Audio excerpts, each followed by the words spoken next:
In the last episode of this de facto two-parter, Lucas was stabbed in his third eye and taken to the hospital where he was pronounced dead. He was then taken to a better hospital where he was upgraded to alive. Kidding. We learned last episode that Lucas crossed the wrong man in Yancey Leiden, who stabbed him with a trocar. And since Lucas's supposed death, Caleb has been acting weird. And not in a suffering from loss sort of way.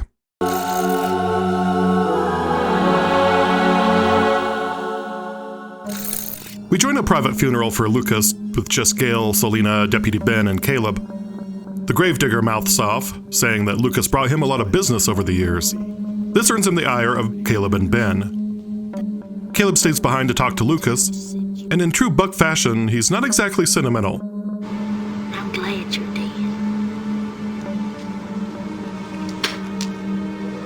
dead. Selena overhears this and asks what that's all about. Caleb implies that Lucas's powerful spirit lives on in him, but when they leave, Lucas again opens his eyes. At the hospital, Rita tries to gossip with Dr. Billy about Lucas, but he's not having it. She really is up on all the hot goss, too, because she asks him about him and Selena and wonders why he wasn't at Lucas's funeral, if for no other reason than to make sure he was dead.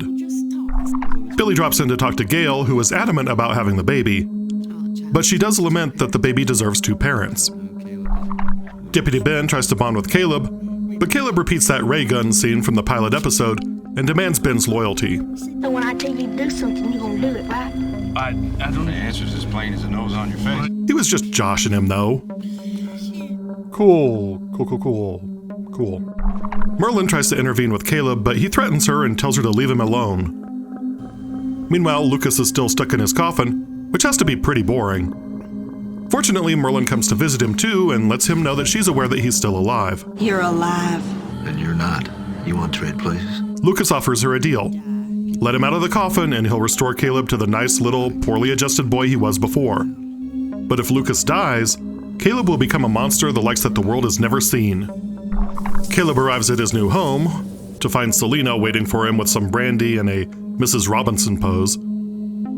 Selena offers her services, including occasional spankings if Caleb is into that sort of thing. Man, CBS just did not give enough of a crap about this episode to even bother censoring it, did they? Her real goal, though, is to turn Caleb against Gail and Lucas's other heir, a baby that should have been Selena's. Caleb goes full supervillain and demands that Gail be brought to him. It's kinda twisted that we're all relieved that he just wants to murder his unborn half-brother and, if necessary, his cousin, instead of where this scene started.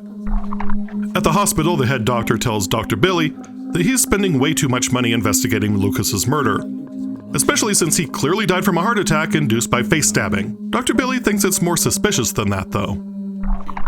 Deputy Ben is besieged by concerned townfolk, reminding us that this whole show has been a metaphor for life under fascism. A lot of average people benefit. They just have to turn a blind eye to the corruption and acknowledge that it's okay for the powerful to oppress the right people.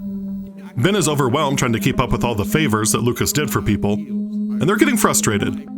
But Merlyn shows up as one of her not-so-disguised characters and assures Ben that he'll be just fine. She reminds the people that not everyone who made a deal with Lucas lived to regret it. Dr. Billy makes the real save, though, pulling Ben out of the crowd and telling him that Lucas's blood work indicates he might still be alive. Indeed, when they dig him up in the dead of night, Universal Picture style, Lucas is awake enough to make a meta Hardy Boys joke. If it ain't the Hardy Boys. For those who are too young to remember, series creator Shaun Cassidy starred in the 1970s version of the Hardy Boys. At the hospital, Lucas confirms with Ben that Merlyn was the one who inspired Ben to come looking for him. He also asks Ben to bring Gail to him as soon as possible. Ben's too late, though. Selena has already delivered Gail to Caleb in his new evil mansion. Caleb, who as a 10-year-old boy has really not learned the art of subtlety, cranks up the DSE array to spook Gail before showing her Merlyn's blood-soaked doll. You can't have no baby, Gail. He offers to let her abort her own baby with a fire poker, but she is really not amenable to that, so he tries to chase her down with it. Merlyn visits Lucas and tells him that Caleb is about to eliminate his competition. She also tells him that he's next if Caleb isn't stopped. Caleb is already at a 0.9 on the Jack Torrance scale, trapping Gail in the bathroom.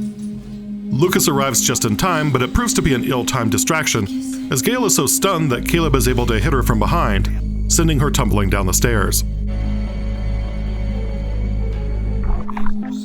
Gail does lose the baby, but Lucas is more concerned with her and her future. But first, Lucas wants to visit Dr. Nerone. Nerone admits to using an agent to slow Lucas's system down and pass him off for dead. Lucas offers him a way to save his granddaughter, finish himself off. Second, Lucas has Selena brought to him and grills her on what in the hell she's been up to. She admits to trying to get closer to Caleb. She also doesn't feel remorse for costing Gail the baby, but that earns her a one-way ticket out of town if she knows what's good for her. All this leads to Lucas versus Caleb, set to Orf's Carmina Burana, presumably because they thought the Dies Irae from earlier was just too understated.